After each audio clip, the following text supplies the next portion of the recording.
Hi, I am Sanjay Patel.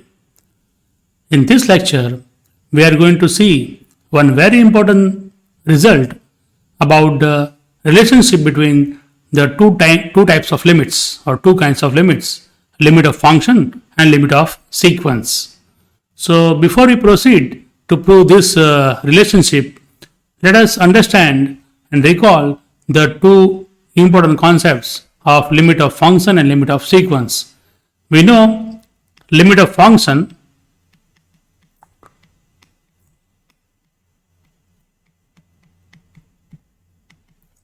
the meaning of this symbol limit as x tends to a fx is equal to L is this. This is true if for every epsilon greater than 0 there exists some delta greater than 0 such that whenever 0 less than mod of x minus a less than delta implies mod of fx minus L is less than epsilon. So this is called epsilon delta condition. So the meaning of limit x tends to fx equal to L can be mathematically explained by this condition or this definition. On the other hand, we have limit of sequence, what you have done in the previous chapter. So limit of sequence. The notation we know is limit n tends to infinity, an is equal to a, where an is any sequence and an converges to a. We say that an converges to a as n tends to infinity. Here we say that fx approaches L or fx tends to L as x goes near and near to a. Okay. Here x is a variable, here n is a natural number. Remember the main difference between the two definitions. So the meaning of limit n tends to infinity an is equal to a is given by for every epsilon greater than 0 there exists some positive integer, say n0 belongs to capital N such that for every n greater than or equal to n0 implies mod of an minus a is less than epsilon. So these are the two definitions of two types of limits, limits of function and limit of sequence. We want to establish a very important result and relationship between these two definitions. And it is also very useful to prove some problems. So let me write down the statement. Just remember the two concepts. So the first theorem, this theorem, is a relation between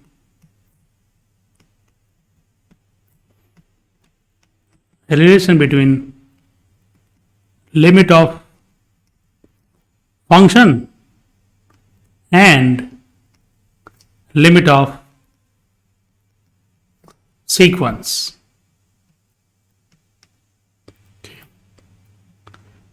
So the statement is something like this. Let f from x to r be a function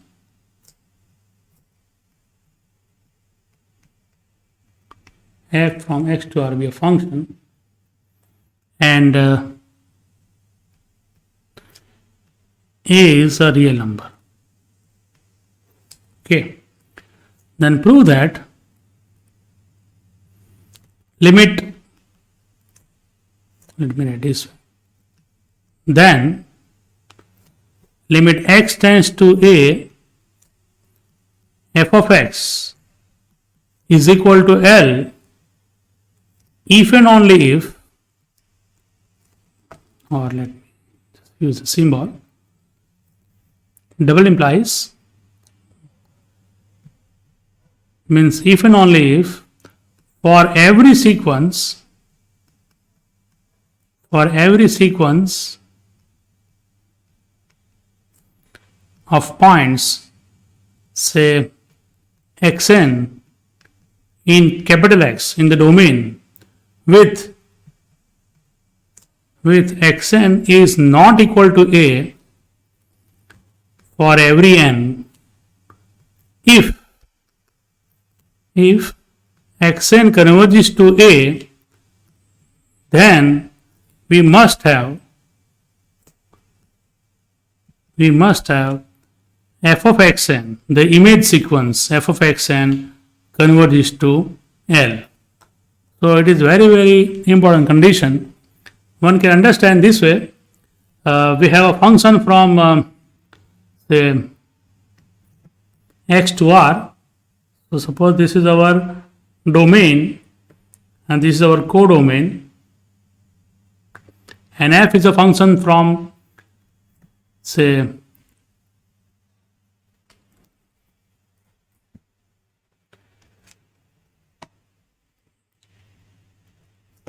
f is a function from x to r. This is x and let us assume that this is r. Okay. This condition says that for every sequence of points xn in x, so that means if you take a sequence of terms x1, x2, x3 here, say x1, x2, x3, remember a is any real number, it may or may not be in the domain. So this is a sequence of points in the domain of the function f, and suppose this sequence is converging, this is converging to some point a, okay, some point a, not necessarily in the domain, then its image sequence. What will be the image of this? The image sequence of this sequence xn, so x1's image is f of x1, x2 image is f of x2, like that, and x3 image is f of x3 and so on. So this sequence will converge, it must converge to L whenever this thing is true. So whenever a sequence xn of points in capital X, if this sequence converges to A, the image sequence f of xn,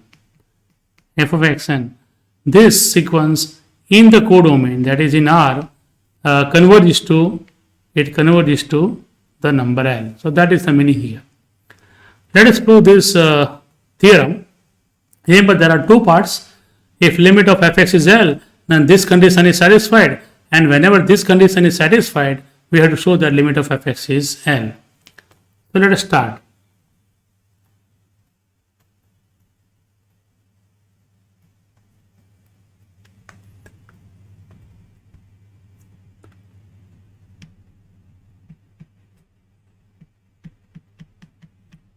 The first part, this way, what is given here is, suppose limit of fx is L as x tends to A. Suppose x tends to A, fx is equal to L, this is given. And we want to put that condition in the theorem statement. See the theorem statement again. Whenever fx tends to L, we have to prove this condition. So you start with any sequence xn in X where all points are different from A. Note this important condition. All points are different from A. And if xn converges to A, this is also given, then we have to prove only this thing, that fxn converges to L. Okay. So let us start with an arbitrary sequence in the domain to prove the result, that xn be any sequence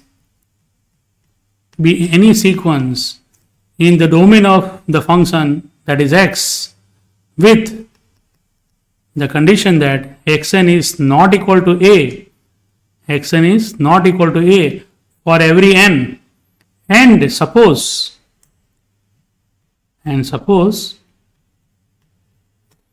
xn converges to a. You know what is the meaning of this? To be more precise, this means limit n tends to infinity, xn is equal to a. So this thing is given. And what is our aim? Our aim is to prove limit or as n tends to infinity, f of xn is equal to L. That is, the sequence f of xn converges to L. Okay, so let us prove this thing. So to prove this limit of the sequence, this f of xn is a sequence. Remember, f of x1, f of x2, f of x3 are the different terms of the sequence, and you want to show that this limit of this sequence is L. So start with an epsilon greater than 0 as usual. Let epsilon greater than 0 be given. Okay. Now first I see, remember we have two things here given. Limit of fx is L as x tends to a, and also we are given that xn converges to a. So first I will use the fact that limit x tends to a of fx is equal to L. There exists some delta greater than 0 such that whenever 0 less than mod of x minus a less than delta implies mod of fx minus L is less than epsilon. Let us call this as result number 1. Okay. Now the second thing I want to use here is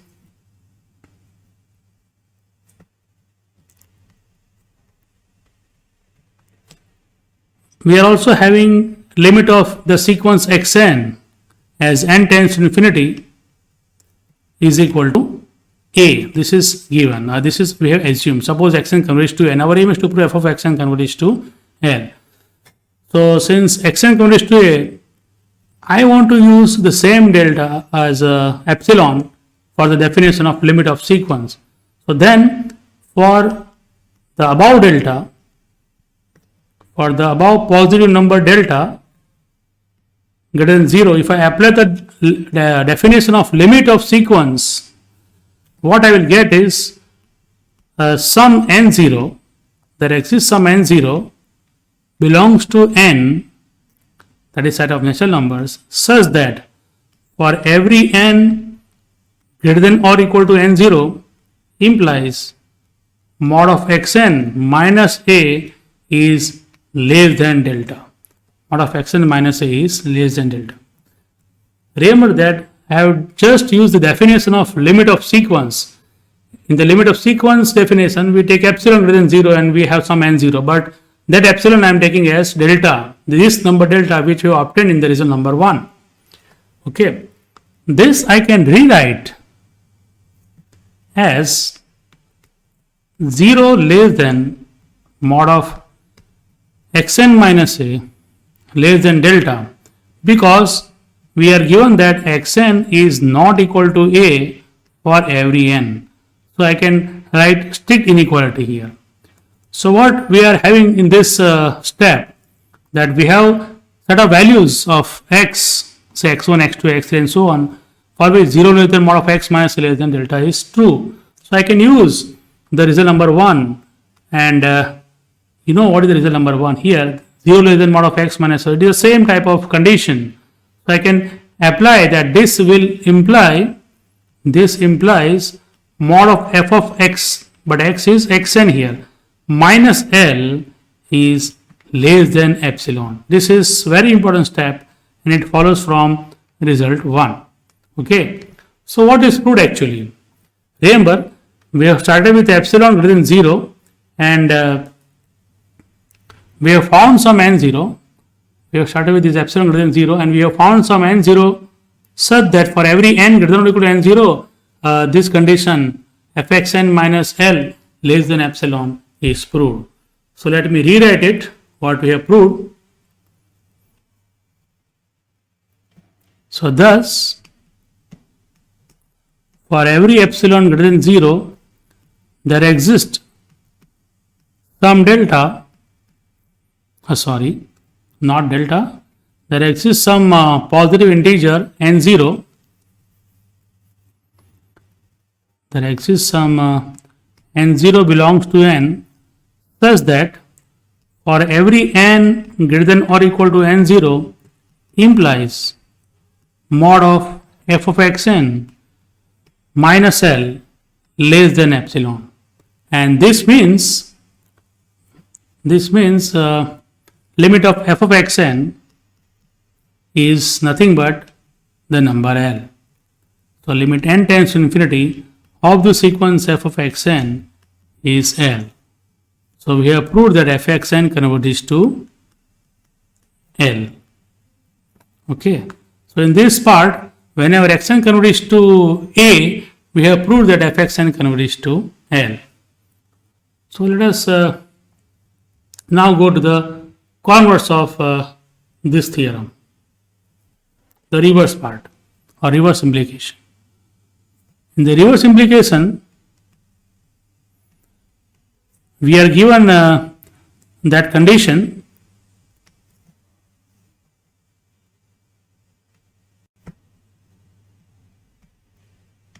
what is given is this: okay, for every sequence xn in X with xn not equal to A for all n, if xn converges to A, then this must imply f of xn converges to L. This is given, and we want to prove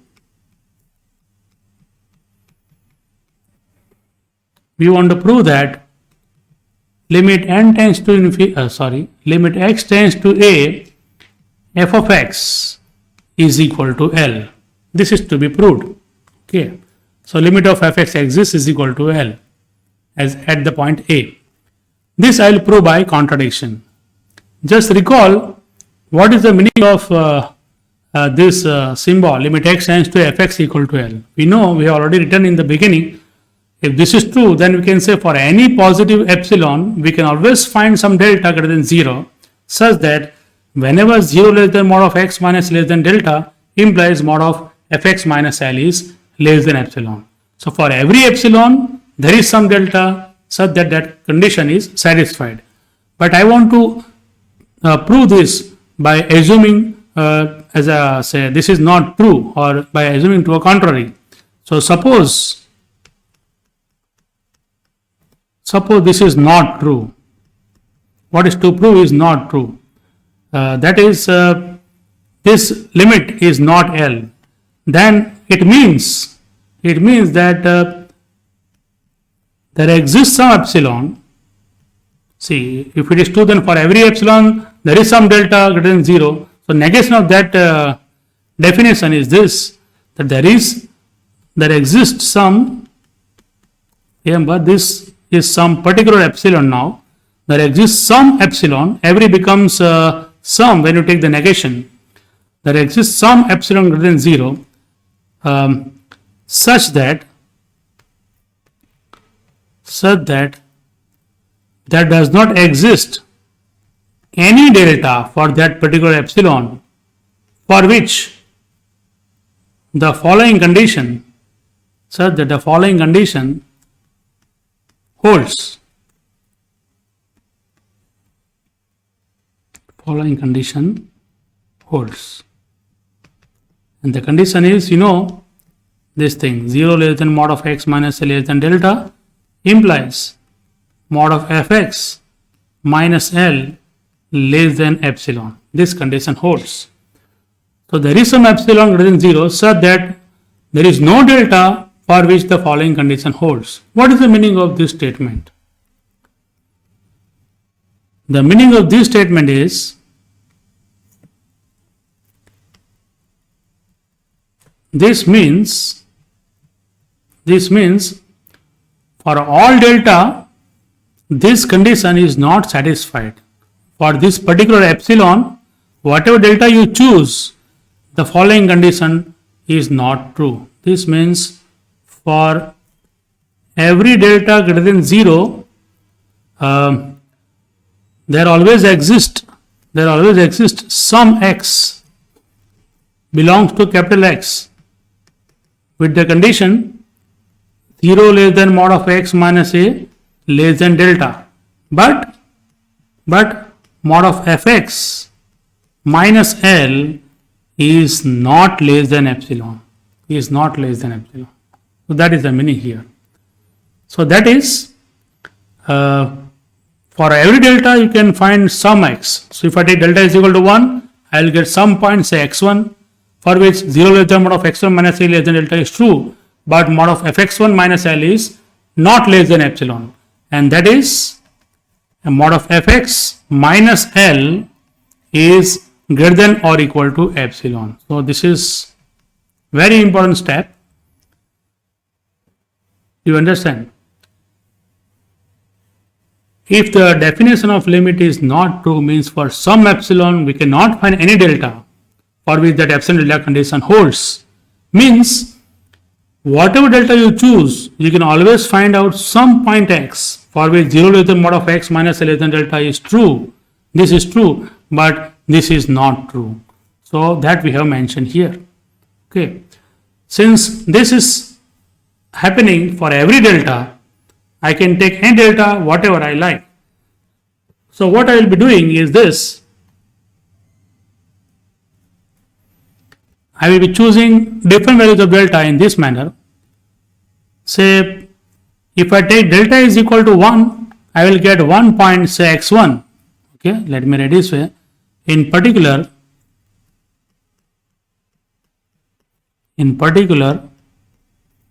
if I take delta is equal to 1, I will get some point x1 belongs to x with 0 less than mod of x1 minus L less than delta, but mod of f of x1 minus L is greater than or equal to epsilon. Same way, if I take delta is equal to 1 by 2, I want to change the value of delta and take like this. Suppose if I take delta is equal to 1, I will get 1 point. If I take delta is equal to 1 by 2, I will get some other point and so on. So what I am going to do is, I will choose delta is equal to 1, 1 by 2, 1 by 3, 1 by 4 and so on. In general, if I take delta is equal to 1 upon n, where n is any natural number. So in particular, for delta is equal to 1 upon n, for delta is equal to 1 upon n greater than 0, it is obviously greater than 0 because n is any natural number here. There always exists some point, there exists some xn, that point I am calling xn. For n equal to 1, I will get delta is equal to 1, and for n equal to 1, the corresponding point we are denoting by x1. For n equal to 2, my delta will be 1 by 2, and the corresponding point will be x2, that I will denote by x2, and for which we have 0 less than mod of x2 minus a less than delta, and fx2 minus L is greater than or equal to epsilon.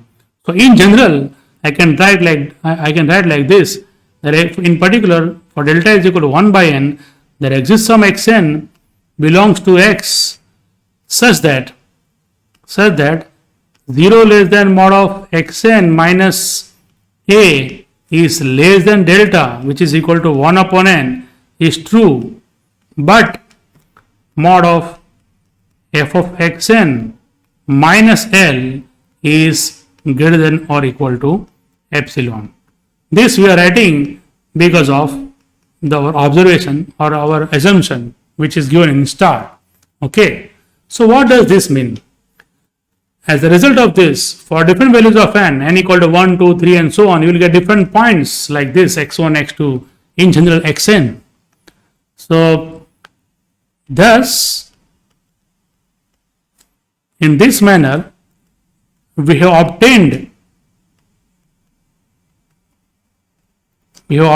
a sequence, say xn in capital X, with the condition that xn is not equal to a for every n. Remember, this is true for every n belongs to n. The result number 1 is true for every n belongs to n, because here n is any natural number. So, and because of this inequality, 0 is strictly less than mod of xn minus a. Xn minus a is not 0, that means xn is not equal to a. So I am writing here xn is not equal to a. So we have obtained a sequence xn in x with xn not equal to a for every n belongs to n, and 0 less than mod of xn minus a is less than 1 upon n for every n belongs to n. So taking limit as n tends to infinity and applying the sandwich theorem, so let me write this way. Taking limit as n tends to infinity,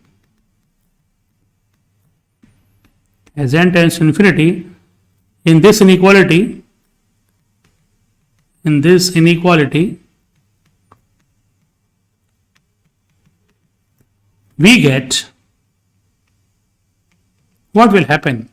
If you take limit as n tends to infinity, limit of this 0 is 0, and we'll get this thing, limit of mod of xn minus a, and limit of 1 upon n is also 0. So we get limit n tends to infinity 0, less than or equal to, less than becomes less than or equal to, limit n tends to infinity mod of xn minus a, less than or equal to, limit n tends to infinity 1 upon n. But we know that limit of 1 upon n is 0, and limit of this constant sequence is also 0. So by sandwich theorem, the limit of this middle sequence is also 0. So the conclusion from the sandwich theorem is, so therefore by sandwich theorem, for limit of sequence, remember, we have limit as n tends to infinity of mod of xn minus a equal to 0. Mod of xn minus a is equal to 0. And what is the meaning of this? The meaning of this is nothing but limit as n tends to infinity xn minus a is also 0. You know that whenever limit is 0 as n tends to infinity of modulus, we can drop the modulus. That we have proved in the sequence chapter, and that this step gives us limit n tends to infinity xn is equal to a from the working rule. So we have obtained a sequence xn converging to a. So that is xn converges to a is proved. This thing is proved. But because of our result number 1, what is result number 1? It is this.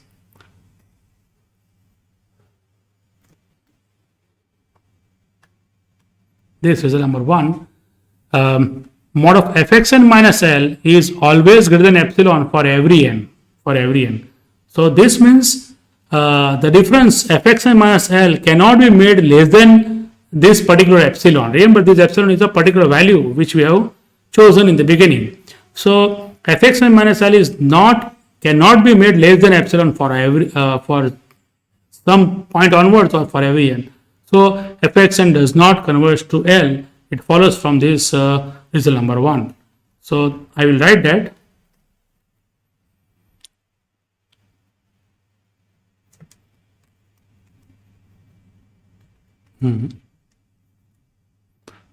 But by 1,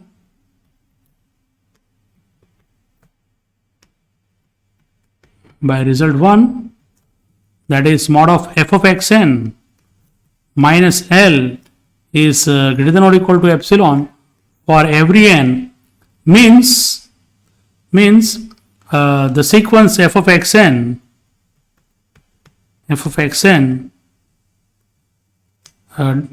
does not convert to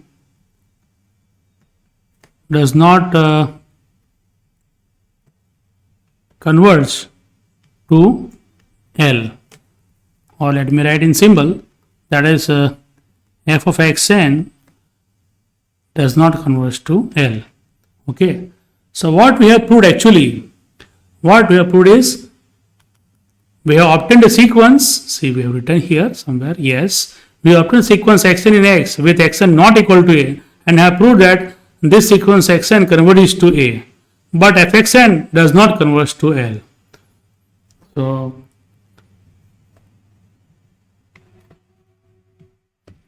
we have proved that, or we have proved that there exists a sequence xn in the domain with xn is not equal to a for every n, and xn converges to a, but the sequence f of xn does not converge to L. And this is a contradiction to the hypothesis. This is a contradiction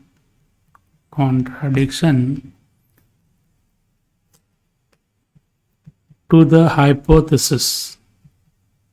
See, what was the hypothesis? What is given in the converse part? We are given this thing. If for every sequence xn in x, whenever xn converges to a is true, we must have fxn converges to L.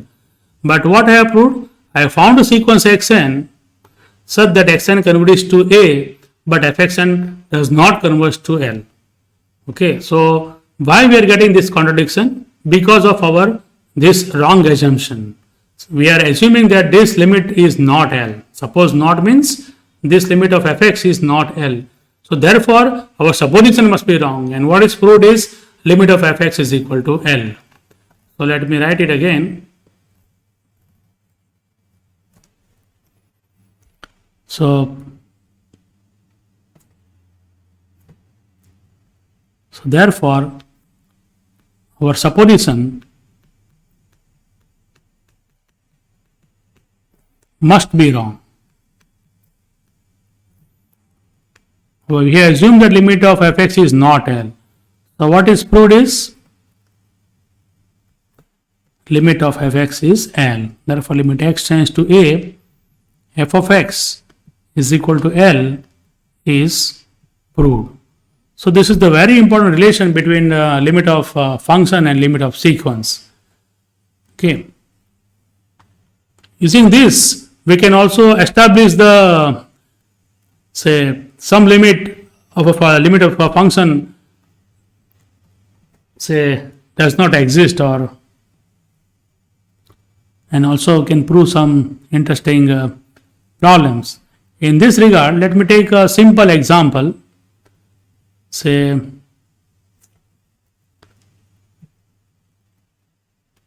if you remember, I have already proved one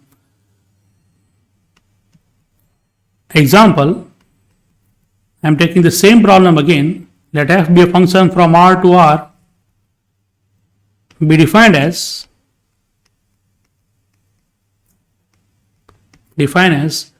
fx is equal to 1 and minus 1. It is very important function. Fx is equal to 1 if x is rational, and is minus 1 if x is irrational. So let me write this way. Fx is equal to 1 if x is rational, and is equal to minus 1 if x is not in Q. Then the problem is prove that limit x tends to a, fx does not exist for any a belongs to R, whatever the point a is given. This we have proved by the definition of limit, epsilon delta method. But now I want to apply this previous theorem, the relation between the limit of a function and limit of a sequence. So I will be proving this way, and in this proof, what I am going to do is I will be using one property that set of rational numbers is dense in R. So given any real number a, we can always find a sequence of rational numbers converging to A, and given any real number A, we can also find sequence of irrational numbers converging to A. Okay, so let me start this way. Say let A belongs to R. Okay, be given. Then we can find sequence of rationals as well as irrationals. Then by result,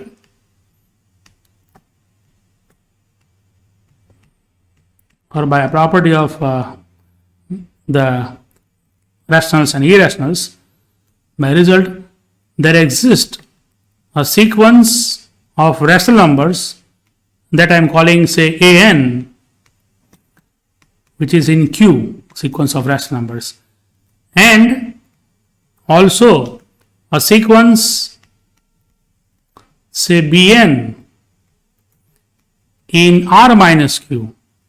In R minus Q means a sequence of irrational numbers, such that both converge to the number A.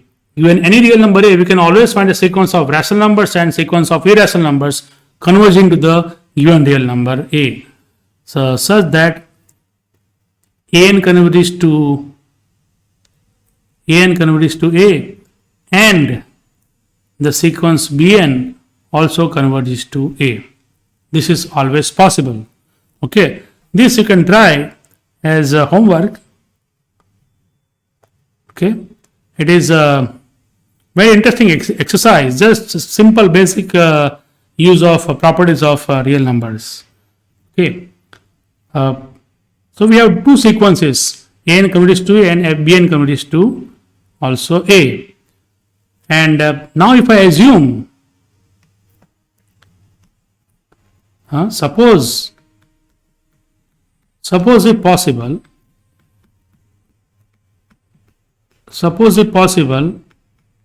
limit of the function exists. What is our question? Our question is to show that limit of the function f(x) does not exist. But I am assuming to a contrary. Suppose if possible, limit as x tends to f of x, this limit exists. Okay. So by our theorem, whenever sequence of points in the domain is converging to this point A, then f of xn will converge to the number L. So by that theorem, so I can say by the above theorem, we have f of xn, or other, I am saying An here, An converging to A. Above theorem, An converges to A implies we have f of An converging to the number L. Okay, and also Bn converges to A implies f of Bn converges to L. Remember that theorem says if limit as x tends to A of f of x exists is equal to L, then whatever sequence xn you choose in the domain which is converging to A, then the image sequence f of xn converges to the limit L. So here I have two sequences. One is this An converging to A and another is Bn converging to A. So by that theorem, f of An must converge to L and f of Bn also converge to L. But what is the meaning of this thing? This means that is limit n tends to infinity, f of An is equal to L, and limit n tends to infinity, f of Bn is also equal to L. Now what is An and what is Bn? Let us go back and see. Here An is in Q, so all the A1, A2, A3, An are rational numbers. So An is a sequence of rational numbers, and Bn is in R minus Q, so Bn is a sequence of irrational numbers. And what is the definition of the function fx? Whenever x is rational, the value of the function is 1. Whenever x is irrational, value of the function is minus 1. So here, since N is a rational number, what I will get here is this implies limit n tends to infinity, 1 is equal to L, because for every n, an is in Q, so f of an is 1, and for every n, bn is an irrational number, so f of bn is minus 1. So what I will get here is limit n tends to infinity minus 1 is equal to L. So let me write down the reason, because an belongs to Q and bn belongs to R minus Q. Bn belongs to R minus Q. So this means 1 is equal to L, because the limit of this constant sequence is the constant itself, that is 1, and here I will get limit minus 1 is minus 1, that is equal to L. So what I have proved is 1 equal to minus 1, and that is a contradiction. This is a contradiction. And why we are getting this contradiction? Because of our wrong assumption that suppose if possible the limit of the function f(x) is equal to L exists. So what is proved? The limit of the function f of x does not exist. So thus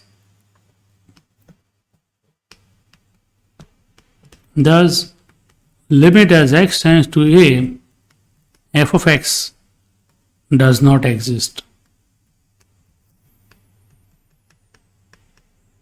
Does not exist. Okay. So remember, whenever you want to prove limit of function does not exist, you can use this technique. What I have done here is I have found two sequences in the domain which are converging to this point. Point at which we are discussing the limit. Okay, and find two different sequences. Both are converging to a, but f of xn, the image sequence of those two sequences, are not converging to the same limit. So if these two sequences are converted to two different limits, we can conclude that the limit of the function does not exist. Okay, so it's a very important and interesting example.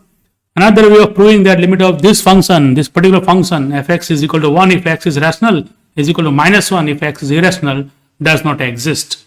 Okay, so remember this, and we have done a very important relationship between limit of function and limit of sequence in this chapter, and see one application of this theorem to show that limit does not exist. Okay, thank you.